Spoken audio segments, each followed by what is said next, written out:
Okay, hello everyone. I have a guest and she is a licensed artist and I'm going to let her introduce herself so that I don't totally screw it up. Hello, I'm Heather Ferrante, and Where do you live? I'm in San Juan Capistrano, so here in Orange County. Oh, cool. Yeah, cool. So tell me about you. Tell me about your salon. Tell me about like why you got into hair, those kind of things.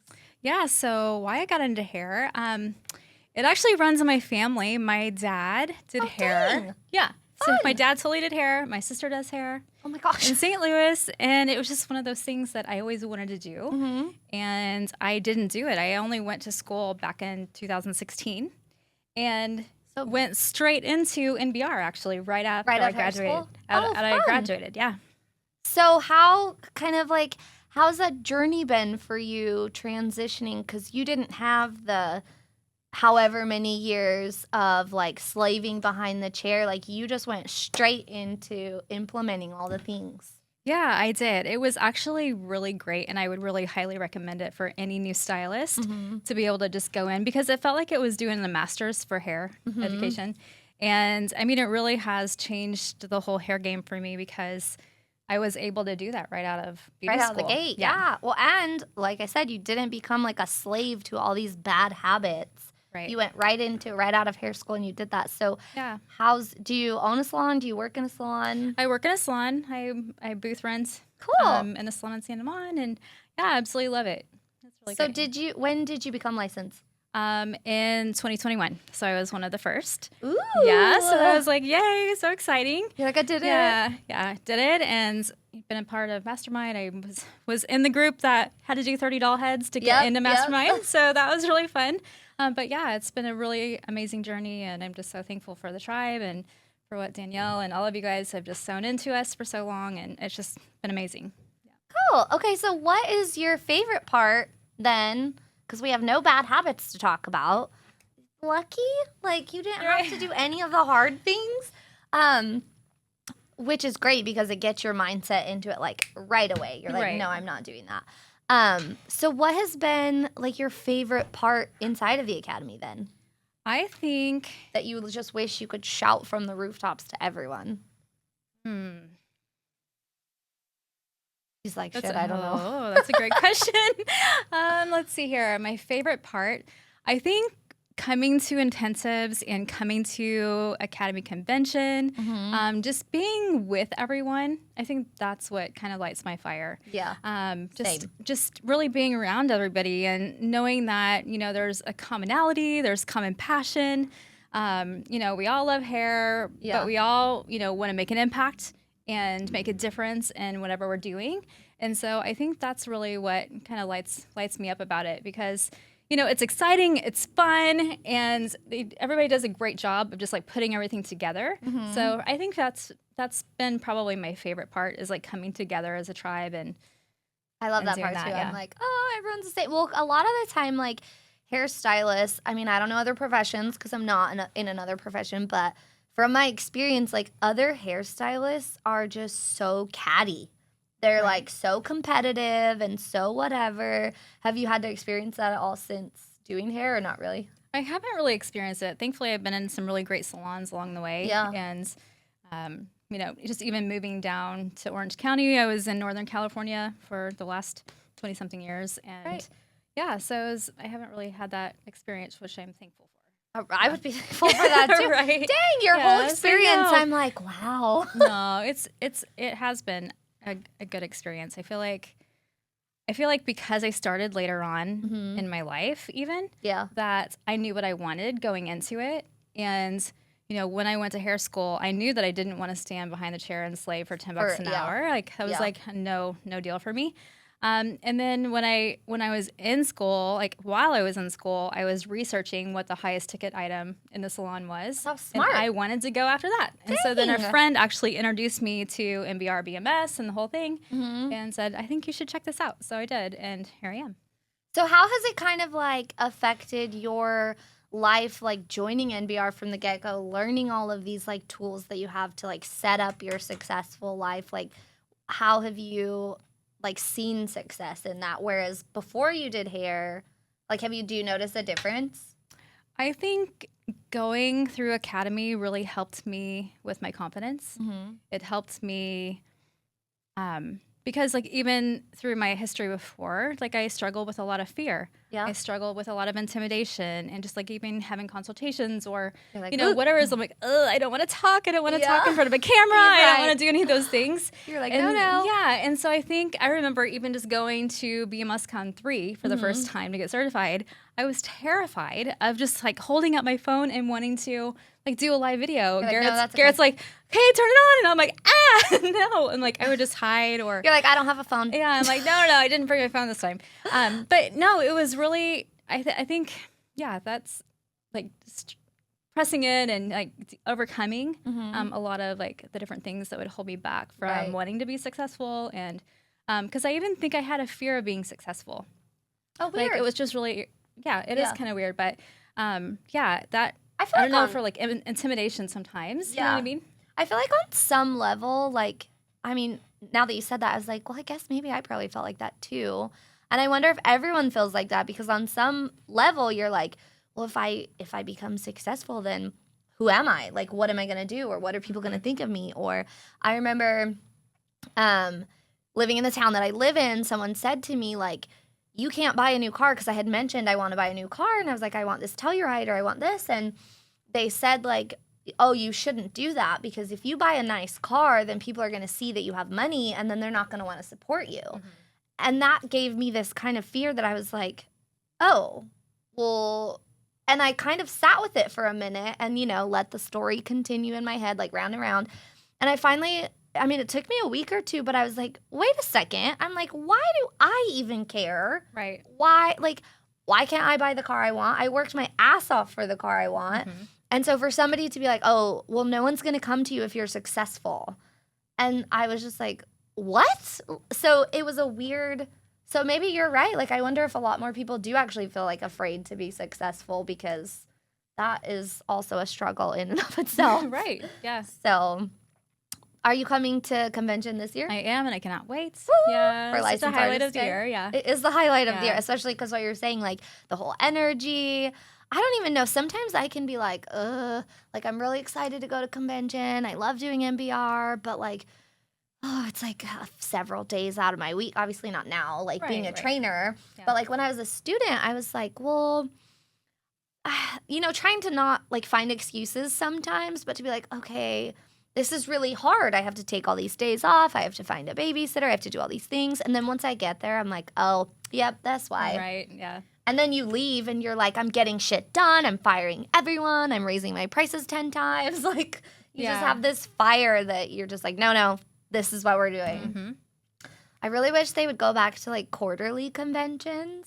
I know. I think I was down here 9 times in 2019. Yeah. Like because mastermind quarterlies, Same. and then we would have convention, and then the intensives. Yeah, yep, all the things. Same. And so, and that was before I even lived down here and never even imagined that I would be living down in Orange County. So that's been just a really amazing journey too. So now I'm just like down the road and you're just like, accessing. This is so great. Yeah. Do you have kids? I do. How many kids do you have? I have 2 kids. Oh, and how old are they? My daughter is almost 23, and my son is 20.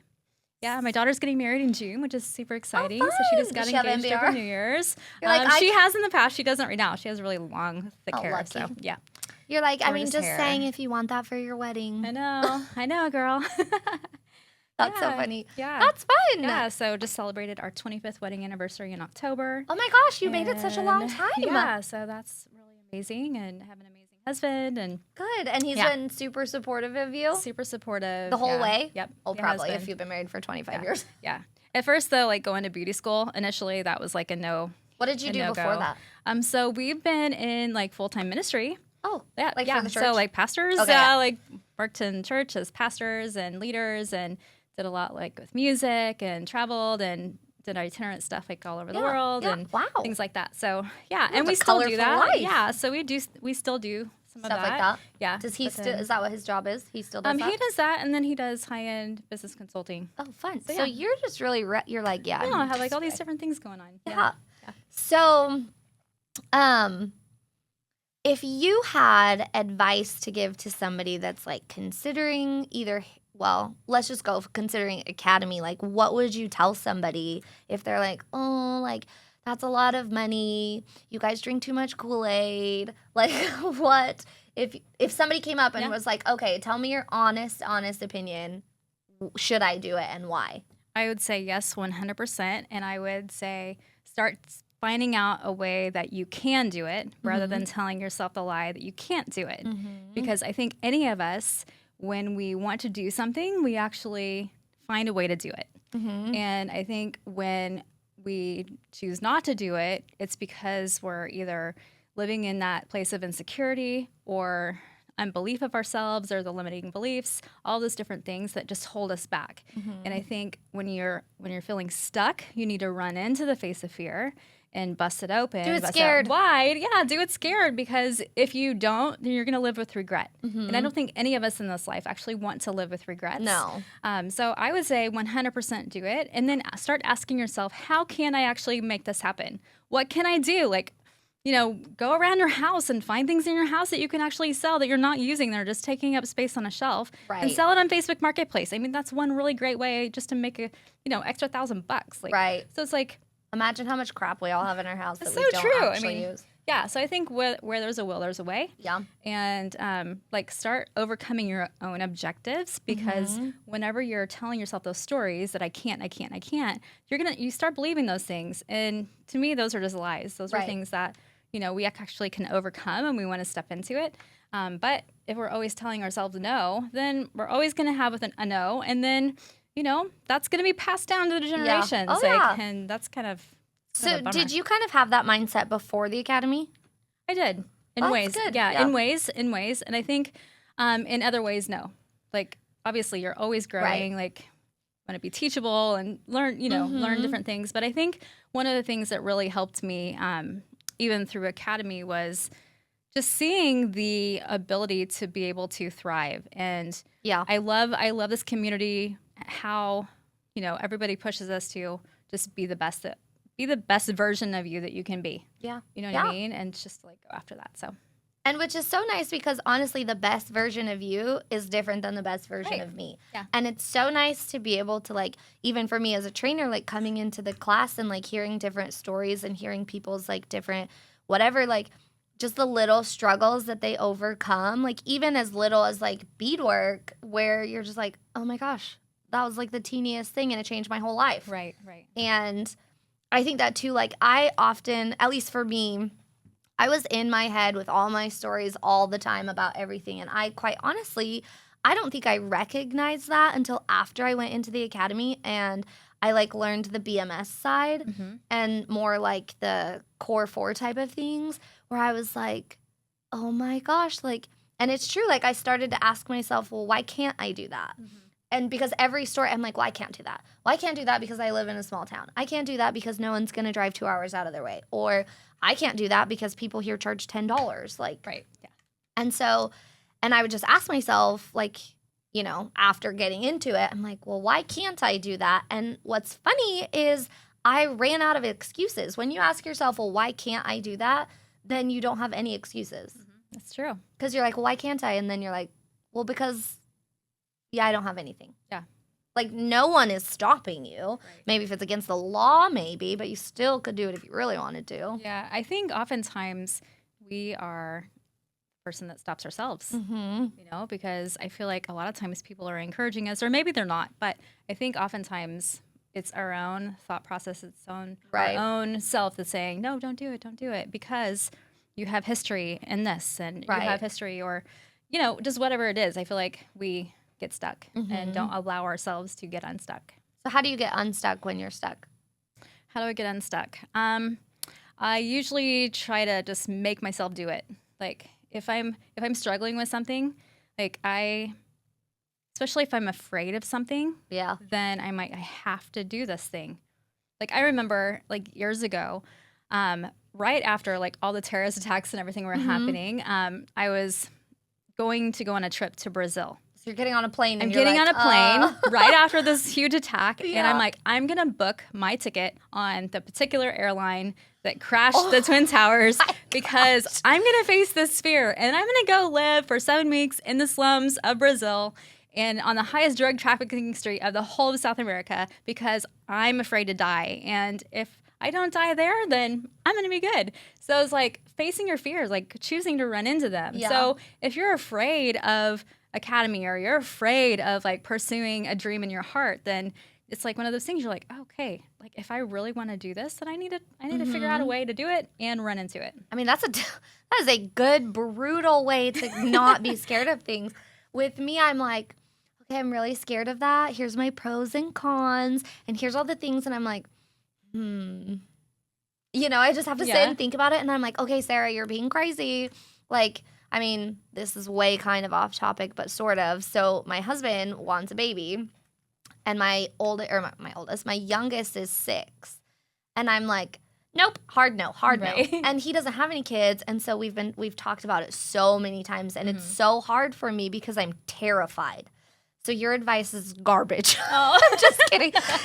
She's all, if you're scared, do it anyway. And I'm like, no, I can't jump into that. Like, but like that is like a fear for me. I'm so afraid. I'm like, what if I can't have another baby? Well, not what if I can't have one, but it's like, I mean, that is a possibility, but it's like, well, what if this happens? Or what if I can't work as much? Or what if, I mean, I don't even work that often now, but it's like, okay, if I have a baby, that means my whole life is going to change. My schedule's going to change. My body's going to change.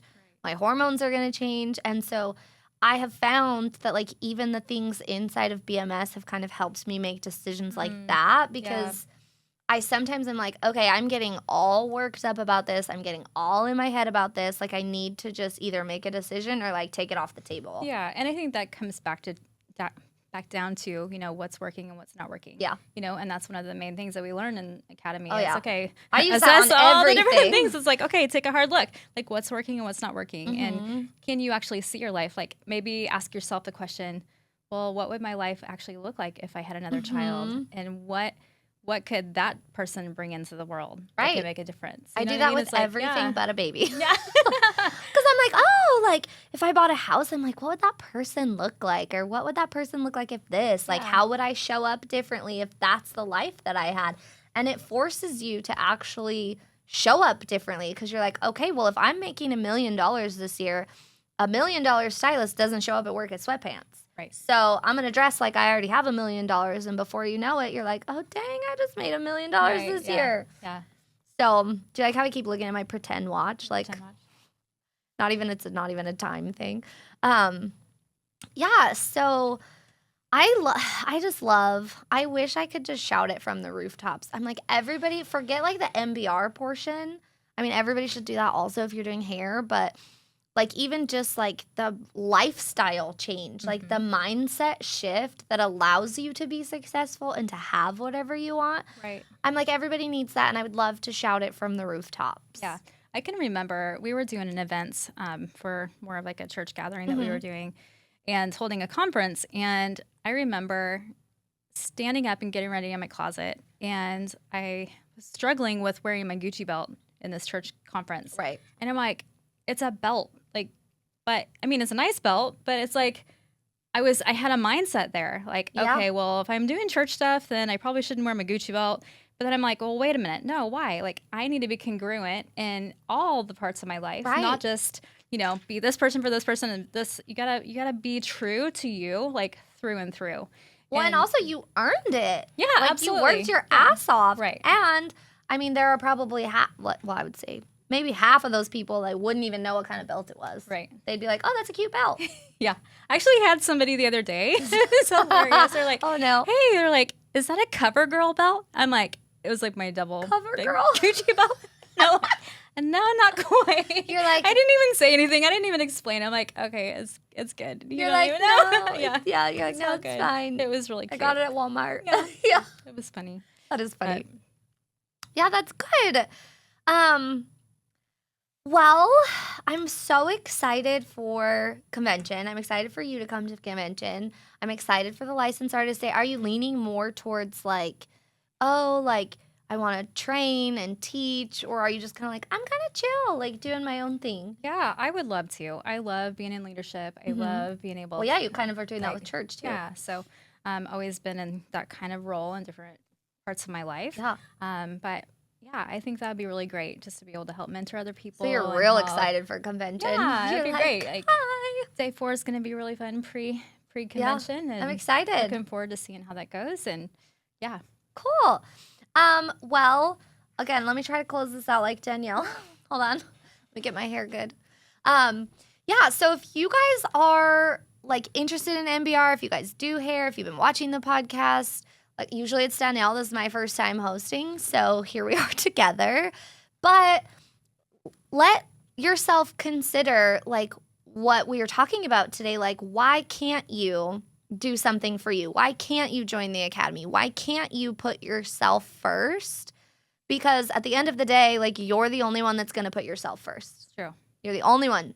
Like, your husband is important, your wife is important, or whoever you're with is important. Your kids are important, your family is important. But at the end of the day, like, you are the only one that's going to take care of yourself. It's so true. So, do you have any last wrap-up thoughts? Yeah, I would say just don't hesitate. If you've been on the fence and you've been thinking about joining the academy, you're on the fence for a reason. You're interested. Yeah, definitely interested. Yeah. So it's like just dive in. Just dive right in. Do it. You won't regret it. I mean, honestly, this has just helped elevate my career in so many different aspects. So well, and you as a person, it sounds like. Yeah. Just definitely. all around, you're like, okay, I'm good to go. Yeah. Yeah. Well, I'm excited to see what this year brings for me, for you, for the academy, for everyone. It seems like a real exciting year. There's a fire lit under this year's ass. I'm telling you. I can just already feel it. So good. Yeah. So good. Okay, well, thank you guys for Thanks, watching, listening, all the things, and we'll talk to you later.